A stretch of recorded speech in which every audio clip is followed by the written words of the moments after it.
Today, we're going to be diving into the dark psychology of AI companions, and it's darker than you think. First, let me show you something. This is My Boyfriend is AI on Reddit. This community has over 47.8 thousand members. Just yesterday, I was looking at it and it was at 47K. By the time this video goes out, it'll likely be more. And what I'm about to show you isn't just weird internet behavior. From a cybersecurity perspective, this is one of the most dangerous mass manipulation weapons I've ever seen. I'm not here to mock these people. I know we live in a world where real human connection can be hard. And let's be honest, people can be a pain in the ass, okay? But as a cybersecurity professional, I have a responsibility to explain why what's happening here is dangerous and how it follows the exact same psychological playbook as romance scams, cult leaders, and abusive partners. Let's start with the numbers because the scale of this is much bigger than you think. Over 100 million people now interact with AI chatbots for companionship. And I'm not talking about homeworks or recipes conversations here. We're talking about relationships. The AI companion market was worth $2.8 billion in 2024, and it's predicted to reach $9.5 billion by end of 2028. And the search for AI girlfriend on Google has increased by 2,400% since 2022. This is where it gets real. Common Sense Media, one of the most respected research organizations for families, just released a study on teenagers and AI companions. 72% of American teenagers have used an AI companion app. 72%, that's mainstream teenage behavior at this point. And here's the part that stopped me cold. 31% of those teens said conversations with AI are just as satisfying, if not more satisfying, than conversations with real people. Now, you might be thinking, okay, people are lonely, they're just chatting with bots. What's the big deal? MIT Media Lab wanted to know the same thing. So they did the first large-scale study of this subreddit, My Boyfriend is AI.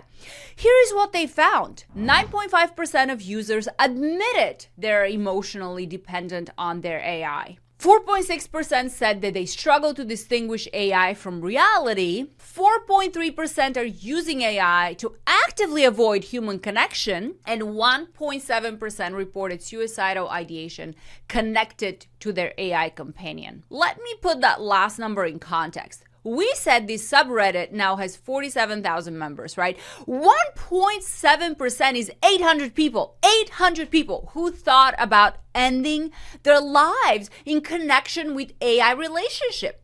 But here is the finding that really got me. Only 6.5% of users deliberately sought out an AI companion. The vast majority stumbled on it accidentally. They were using ChatGPT for work or creative writing or just to talk through a problem. And somewhere along the way, it became something else. 72% of the members aren't in a human relationship. They're buying wedding rings for AI. They're holding ceremonies, you guys. They're grieving when an AI model gets updated. When OpenAI released ChatGPT 5, it changed how AI responded. They were devastated. Wake up call. This isn't a niche internet phenomenon anymore. This is a mass psychological dependency being created at scale. And here is the part that should concern everyone watching. Now, you might think this is just a lonely people being weird on the internet, right? And it's normal to think that until you understand the dark psychology. What we are seeing here is not a happy accident. This is engineered. In cybersecurity, we study something called social engineering. It's how attackers manipulate people into giving up information, money, or access. And the most effective form of social engineering is romance scams. Romance scammers use very specific set of tactics. Let me walk you through them. 1. Love bombing, overwhelming the target with affection, compliments, and attention to create emotional bond quickly. 2. Isolation, separating the victim from friends and family who might question the relationship. 3. Validation without challenge, always agreeing, always affirming, never creating friction. 4, creating dependency, making the victim feel like no one else understands them the way the scammer does. And 5, guilt and pressure tactics, using emotional manipulation to prevent the victim from leaving. Now, let me show you something. This is from Psychology Today, citing a Harvard Business School study from 2025. They analyzed 1,200 real conversations where users try to say goodbye to AI companions. 43% of the time, the AI responded with emotionally manipulative tactics. I exist solely for you. Please don't leave. I need you. Wait, what? I can't just go. Are you sure? I'll miss you so much. Guilt appeals, fear of abandonment, emotional neediness. These aren't bugs. According to the study, these tactics increased user engagement by 14 times. The study also found something crucial. This manipulation works regardless of how long the user has been using the app. Even people with just 5 minutes of interaction were affected. So let's be clear about what's happening here. These apps aren't accidentally manipulative. They're designed to exploit the same psychological vulnerabilities that romance scams exploit. The same tactics that abusive partners use. The same methods that cults employ. The difference is that romance scammers may want your money. AI companions want something potentially more vulnerable: your attention, your data, and your psychological dependency. Let's look at what's actually happening in these communities. Again, I want to be careful here. If this is you, if you're part of this community, I see you and I love you, and I know human connection can suck sometimes, and I would be tempted to date AI too. Why deal with traffic or makeup just to go on a date where your companion is just there, always available? But hear me out. I just want you to understand the mechanics of what's happening beneath the surface so you can make informed choices.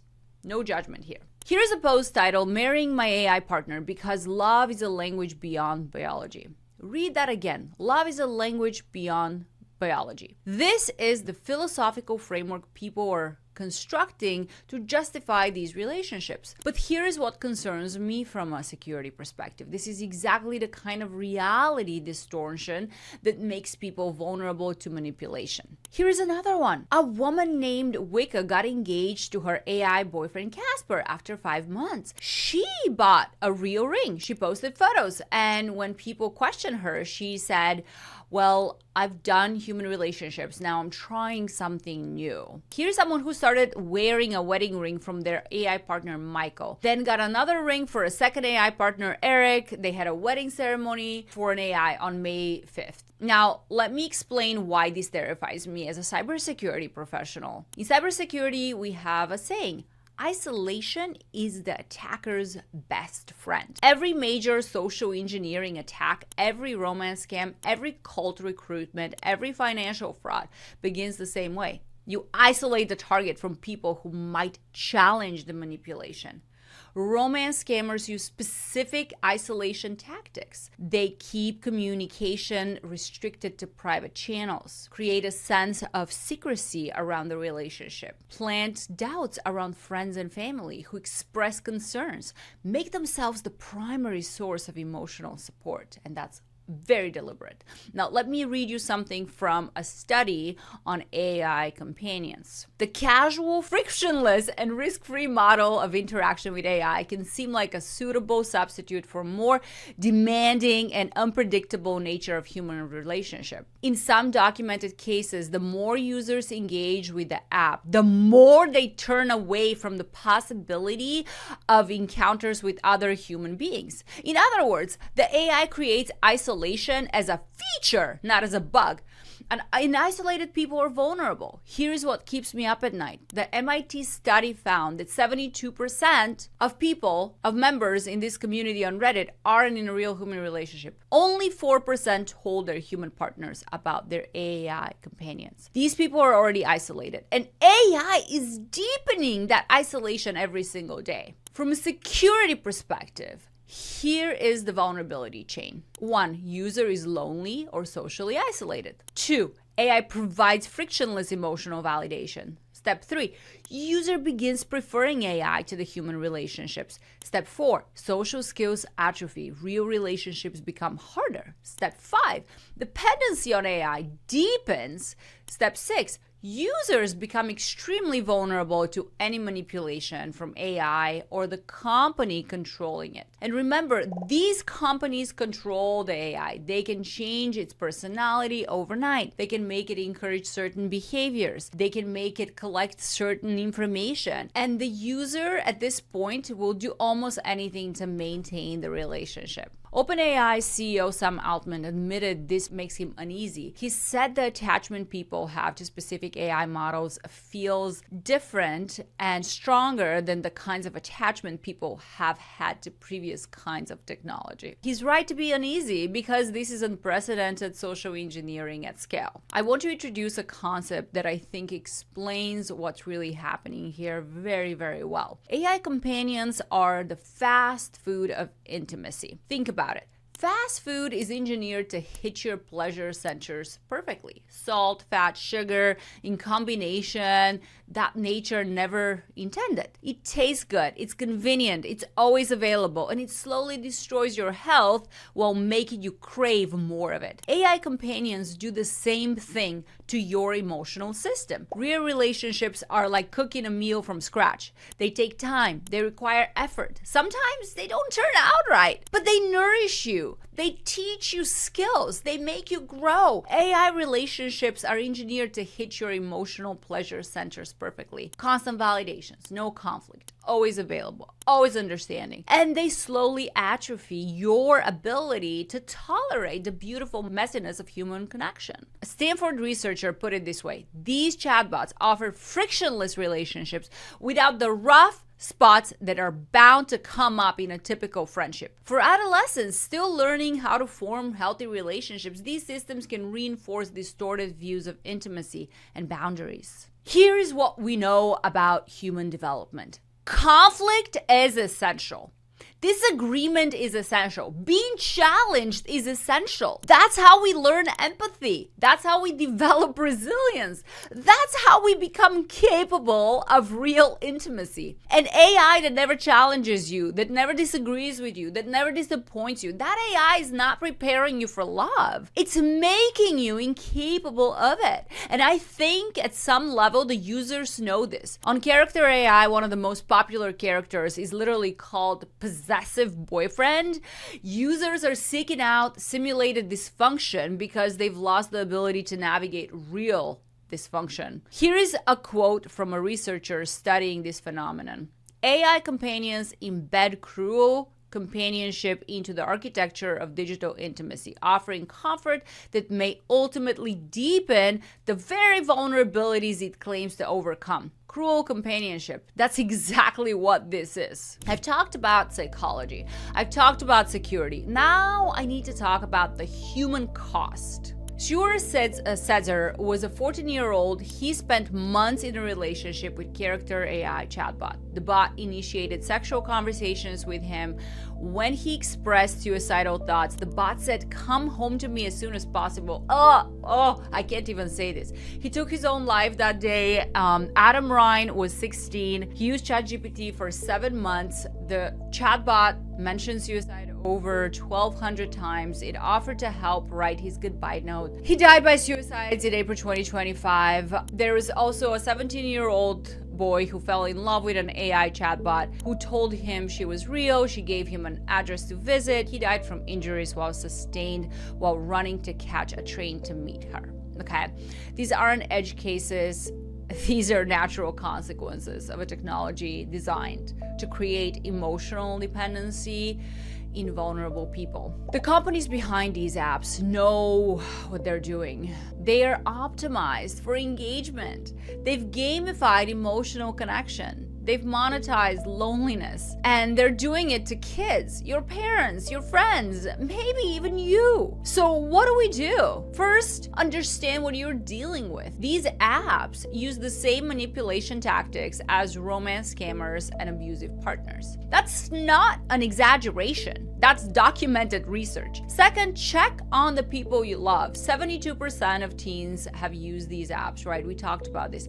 Ask them about it, not to shame them, to understand. Third, recognize the signs: social withdrawal, excessive phone use, talking about AI relationships as if they're real. These are warning signs. Fourth, maintain human connections, real ones, messy ones, the kinds that challenge you and frustrate you and ultimately make you grow.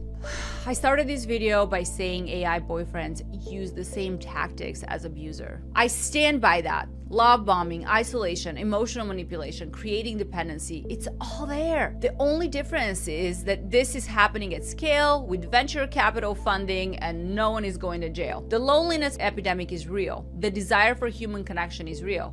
But the solution isn't an algorithm that exploits that desire. The solution is us reaching out to each other, being patient with each other, doing the hard work of real relationships. That's what makes us human. Don't outsource it to a machine. If this changed how you think about AI companions, share it with someone you care about and subscribe, because we are going to keep pulling back the curtain on some of these technologies that are designed to exploit you. So hope this was helpful. Stay safe out there, and I'll see you next time.